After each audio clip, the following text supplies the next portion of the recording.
Hello दोस्तों, कैसे हैं आप लोग। आज हम पढ़ेंगे क्लास 10th में फर्स्ट फ्लाइट बुक का जो फर्स्ट लेसन है, उसमें जो पोएम है फर्स्ट डस्ट आप सुनो, उसको पढ़ेंगे। डस्ट आप सुनो का मतलब होता है, इसका मीनिंग होता है टाइनी पार्टिकल्स ऑफ स्नो, यानी बर्फ़ के छोटे छोटे टुकड़े या कण होता है। इसको लिखा किसने है? रॉबर्ट फ्रॉस्ट ने। किसने? रॉबर्ट फ्रॉस्ट ने। तो जो पोएम है, शुरुआत करते हैं दोस्तों। The way a crow shook down on me the dust of snow from a hemlock tree। जिस तरह से एक कावा सूक डाउन का मतलब होता है शेक डाउन, यानी कि हिलाकर के क्या कर देना, गिरा देना। तो जिस तरह से एक कावा हिलाकर गिरा देता है द डस्ट ऑफ स्नो, बर्फ़ के छोटे छोटे टुकड़ों को, फ्रॉम अ हेमलॉक ट्री। कहाँ से? हेमलॉक ट्री से। हेमलॉक ट्री क्या होता है? ये अ पॉइजनस प्लांट, एक जहरीला पौधा होता है जो कि निगेटिव प्रेफरेंस में इसका उपयोग करते हैं। और जो कावा होता है इसका भी उपयोग हम निगेटिव प्रेफरेंस में करते हैं। तो दोस्तों ये सीन कुछ ऐसा है, ये मान लीजिए एक हेमलॉक ट्री है, उस पर ये कावा बैठा है, या फिर हो सकता है उड़ने वाला हो, या फिर ये उड़ा हो वहाँ से। तो क्या बोला गया है, और ये जो पोएट है या तो वहाँ से जा रहा था, या पेड़ के नीचे बैठा था, या पेड़ के नीचे खड़ा था। तो बोला गया द वे, जिस तरह से अक्रो, एक जो कावा है, सूक डाउन ऑन मी, इस शाखा को क्या करता है, हेमलॉक के ट्री की हिलाता है, जिससे जो बर्फ़ के कण होते हैं वो पोएट पर क्या हो जाते हैं, गिर जाते हैं। तो टोटल क्या हुआ दोस्तों? The way a crow shook down on me the dust of snow from a hemlock tree. जिस तरह से एक कावा हेमलॉक ट्री की शाखा को हिलाता है, जिससे जो बर्फ़ के कण हैं वो पोएट पर क्या हो जाते हैं, गिर जाते हैं। दूसरे स्टेंजा में दिया गया दोस्तों, हैज़ गिवन माई हार्ट, इसको हर्ट नहीं हार्ट बोलते हैं, has given my heart a change of mood and saved some part of a day I had rued. Rued का मतलब क्या होता है दोस्तों? इसका अर्थ होता है रिग्रेट, या फिर इन एंगर, नाराज़ या दुखी होना या क्रोध में होना। तो पोएट ये जो पोएम स्टार्ट है, पोएम स्टार्ट होने से पहले जो कवि है वो दुखी रहता है, दुखद अवस्था में रहता है। तो जब वो जा रहा होता है वहाँ से, तो ये बर्फ़ के कण जब उस पर गिरते हैं तो उसकी मन की स्थिति क्या हो जाती है, बदल जाती है। तो वो दूसरे स्टेंजा में बताया गया है कि हैज़ गिवन माई हार्ट, यानी ये जब बर्फ़ के कण मुझ पर गिरते हैं, has given my heart a change of mood. तो जो कवि की मानसिक अवस्था है या जो मानसिक दशा है उसमें क्या हो जाता है, परिवर्तन हो जाता है, बदल जाता है। यानी बदलने का अर्थ ये हुआ, कवि जो अभी तक उदास था, लेकिन जब ये बर्फ़ के कण उस पर गिरते हैं तो उसकी मनोदशा बदल जाती है, यानी वो प्रसन्नचित्त अवस्था में आ जाता है, वो खुश हो जाता है। तो कवि यही कहता है, has given my heart a change of mood, जो मेरे मन की अवस्था है, जो मनोदशा है, वो परिवर्तित हो जाती है। And saved some part of a day I had rued, और इस तरह से मैं दिन का कुछ पार्ट, यानी कुछ जो हिस्सा है वो मैं क्या कर लेता हूँ, बचा लेता हूँ। क्या करने से? बर्बाद होने से। इसका अर्थ ये हुआ, कवि उदास था, अगर ये घटना ना घटती तो जो दिन का बचा हुआ पार्ट था उसमें भी वह क्या रहता, दुखी रहता या उदास रहता। लेकिन जो बर्फ़ के कण उसके ऊपर गिरे तो जो मन की दशा थी, यानी मन की दशा या अवस्था बदल गई। और कवि कहता है इस तरह से बर्फ़ के कण के गिरने से मन प्रसन्न हो गया, और उसका दिन का जो बचा हुआ हिस्सा था वह बर्बाद होने से बच गया। यानी कवि दिन के बचे हुए पार्ट में भी अब क्या रहेगा, प्रसन्न रहेगा। एक बार फिर से पूरी पोयम पढ़ लेते हैं। The way a crow shook down on me the dust of snow from a hemlock tree. जिस तरह से कावा हिलाकर मेरे ऊपर बर्फ़ के कणों को गिरा देता है, कहाँ से? From a hemlock tree, hemlock tree से। तो जिस तरह से कावा हेमलॉक ट्री की शाखा को हिलाकर मेरे ऊपर बर्फ़ के कणों को गिरा देता है। तो कवि इससे पहले उदास था, लेकिन जब अब बर्फ़ के कण गिर गए तो उसकी मनोदशा क्या हो गई, परिवर्तित हो गई। अब वो कहता है कवि, has given my heart a change of mood. बर्फ़ के कण गिरने से जो मेरी मनोदशा है वो परिवर्तित हो गई। And saved some part of a day I had rued, और मैंने क्या कर लिया है, बचा लिया है अपने दिन के कुछ हिस्से को क्या होने से, बर्बाद होने से, यानी जो बचा हुआ दिन का हिस्सा है वो बर्बाद होने से बच गया। अब कवि का बचा हुआ जो दिन है वो प्रसन्नता के साथ गुजरेगा, अर्थात कवि अब दुख की अवस्था से सुख की या खुशी की अवस्था में आ गया है। इस कविता के द्वारा कवि हमको यही बताना चाहता है कि जो कावा और जो हेमलॉक ट्री है, जो कि डार्कनेस, ग्लूमी और सैडनेस का प्रतीक है, तो ऐसा कुछ भी नहीं होता है, क्योंकि अगर ऐसा होता तो कवि इन सब की वजह से प्रसन्न ना होता, बल्कि वो प्रसन्न हो गया है। तो यही कहता है कि जो भी होता है वो सब अच्छे के लिए ही होता है, बल्कि ये सब अपशगुन वाली ये सब बातें कुछ भी ऐसा नहीं होता है। यूपी बोर्ड के हिसाब से ये पोएम समाप्त हो गई है। सीबीएसई बोर्ड में एक एक्स्ट्रा पॉइंट आता है पोएटिक डिवाइस, उसे भी पढ़ लेते हैं। उसके बाद यूपी बोर्ड के हिसाब से और सीबीएसई बोर्ड के हिसाब से हम लोग स्टैंजा बेस्ड क्वेश्चन और शॉर्ट क्वेश्चन आंसर पढ़ेंगे। तो पोएटिक डिवाइस शुरुआत करते हैं दोस्तों। ये जो पोएम लिखी गई है इसमें एक लाइन के बाद दूसरी लाइन शुरू है और किसी भी लाइन के बाद कॉमा या फुल स्टॉप नहीं है। इस तरीके से जो पोएम लिखी जाती है उसको बोलते हैं इंजैबमेंट बोलते हैं। नेक्स्ट देखते हैं दोस्तों, ये जो शूक डॉन ऑन मी है, तो शूक में ओ, डॉन में ओ और ऑन में ओ, तो यहाँ पर प्रोमिनेंस ऑफ वावेल हो रहा है, और जहाँ कहीं पर भी प्रोमिनेंस ऑफ वावेल होता है तो वहाँ पोएटिक डिवाइस एजोनेंस होती है। अगर यहाँ पर प्रोमिनेंस ऑफ कॉन्सोनेंट हो जाता तो पोएटिक डिवाइस क्या हो जाती, कॉन्सोनेंस हो जाती।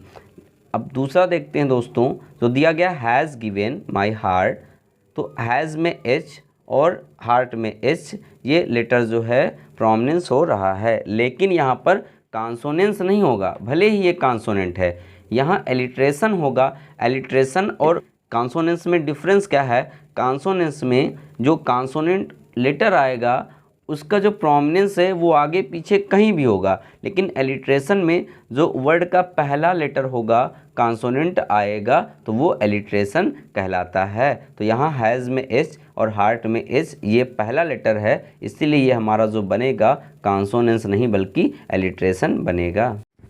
आगे जो दिया गया है एंड सेव्ड सम पार्ट, तो सेव्ड में एस और सम में एस, तो यहाँ प्रोमिनेंस ऑफ कॉन्सोनेंट है और इसका पहला लेटर है, तो ये क्या हो जाएगा दोस्तों, अलिट्रेशन हो जाएगा, तो ये अलिट्रेशन बन जाएगा। आगे हम पढ़ेंगे शॉर्ट आंसर टाइप क्वेश्चन और स्टैंजा बेस्ड क्वेश्चन। तो हम अब पहले पढ़ेंगे स्टैंजा पर आधारित क्वेश्चन। जो पहला स्टैंजा दिया गया है, the way a crow shook down on me the dust of snow from a hemlock tree. तो इसका पहला जो क्वेश्चन है दोस्तों, where was the poet standing, कवि कहाँ पर खड़ा था। तो बताया गया था कवि कहाँ खड़ा था, the poet was standing under a hemlock tree, तो कवि जो है एक हेमलॉक पेड़ के नीचे खड़ा था। अगला क्वेश्चन है who was sitting on the tree, पेड़ पर कौन बैठा था, तो पेड़ पर कौन बैठा था, कावा बैठा था। आंसर हो जाएगा the crow was sitting on the tree, पेड़ पर कावा बैठा था। थर्ड नंबर क्वेश्चन है where does the particle of snow fall, बर्फ़ के कण कहाँ गिरे थे या कहाँ गिरते हैं। The particle of snow fell on the poet, जो पार्टिकल हैं बर्फ़ के वो कवि पर गिरते हैं। फोर्थ क्वेश्चन दिया गया है अंडर विच ट्री, किस पेड़ के नीचे वाज द पोएट स्टैंडिंग, कवि खड़ा था। तो कहाँ खड़ा था, हेमलॉक ट्री के नीचे, तो हो जाएगा the poet was standing under the hemlock tree, जो कवि है वो हेमलॉक ट्री के नीचे खड़ा था। अगला क्वेश्चन है where do you think was the poet then, कवि तब कहाँ पर था, आप कहाँ सोचते हो। तो the poet was under the hemlock tree then, कवि तब हेमलॉक ट्री के नीचे था। What did the tree have then, तब पेड़ पर क्या था, तो उस समय पेड़ पर क्या था, बर्फ़ थी, तो the tree had snow on it then, तो तब पेड़ पर स्नो थी। What did the crow do to the hemlock tree, जो कावा है वो क्या करता है हेमलॉक ट्री के साथ, the crow shook the hemlock tree, जो कावा है वो हेमलॉक ट्री को क्या करता है, सूक यानी जोर से हिलाता है। अब देखते हैं दूसरे स्टैंजा के क्वेश्चन। जो दूसरा स्टेंजा है, has given my heart a change of mood and saved some part of a day I had rued. तो इसका जो क्वेश्चन दिया गया है पहला वो ये है, did the poet remain happy during the rest of the day. क्या कवि दिन के बचे हुए हिस्से में भी प्रसन्न था। तो दोस्तों उसमें बताया गया था कि कवि का जो यानी ये जो बेकार दिन था गुस्से में, अब वो आगे बच जाएगा, यानी कवि आगे अब क्या रहेगा, प्रसन्न रहेगा। तो इसमें हम जोड़ सकते हैं यस, हाँ, बाकी वही हो जाएगा, the poet remained happy during the rest of the day. हाँ, कवि जो दिन का बचा हुआ पार्ट था, हिस्सा, उसमें भी वो कवि क्या था, प्रसन्न था। अगला क्वेश्चन है, which particles did the crow shake down. किन कणों को काव्य ने हिला करके गिराया। तो क्या किया था काव्य ने, बर्फ़ के कणों को, पेड़ को हिला करके बर्फ़ के कणों को क्या कर दिया था, गिरा दिया था। तो आंसर हो जाएगा the crow shook down the particles of snow. काव्य ने हिलाकर बर्फ़ के कणों को गिराया था। थर्ड क्वेश्चन है इस स्टेंजा का, by whom the poem dust of snow is composed. किसके द्वारा ये poem dust of snow composed यानी रचित की गई है। तो दोस्तों किसने लिखा है, रॉबर्ट फ्रॉस्ट ने। तो केवल आंसर चाहें तो हम लिख सकते हैं रॉबर्ट फ्रॉस्ट, या फिर ऐसे लिख देंगे the poem dust of snow is composed by Robert Frost. Next question है, here I stands for the. यहाँ पर यानी इस स्टेंजा में, इस पोएम में जो आई है वो किसके बारे में बताता है, ट्री, क्रो, पोएट या फिर स्नो। तो दोस्तों आई किसके लिए लिया गया है, पोएट के लिए लिया गया है। तो हम लिख सकते हैं पोएट यानी सी। नेक्स्ट क्वेश्चन है, what had given the poet a change of mood. किस चीज़ ने कवि के मूड को यानी मानसिक दशा को या अवस्था को बदल दिया। तो क्या हो जाएगा, the falling of dust of snow. गिरते हुए बर्फ़ के कणों ने उसकी मानसिक अवस्था को या दशा को क्या कर दिया, बदल दिया। अब हम पढ़ेंगे शॉर्ट आंसर टाइप क्वेश्चन। जो पहला क्वेश्चन है, how has the poet observed nature in the poem dust of snow.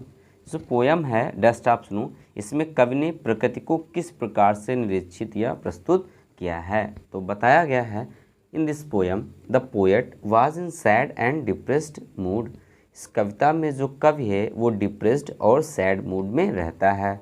But then a crow सूक, तब एक कौवा हिलाता है the dust of snow from the hemlock tree. Hemlock tree से बर्फ़ के कणों को, एंड ड्रॉप्ड इट, और इन कणों को गिरा देता है ऑन द पोएट, कहाँ, कवि पर।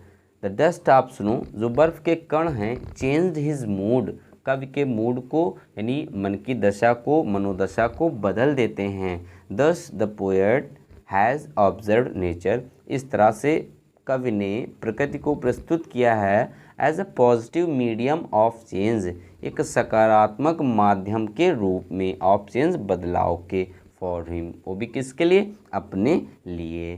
तो क्या बन जाएगा, this poem the poet was in sad and depressed mood, but then a crow shook the dust of snow from the hemlock tree and dropped it on the poet. The dust of snow changed his mood, thus the poet has observed nature as a positive medium of change for him.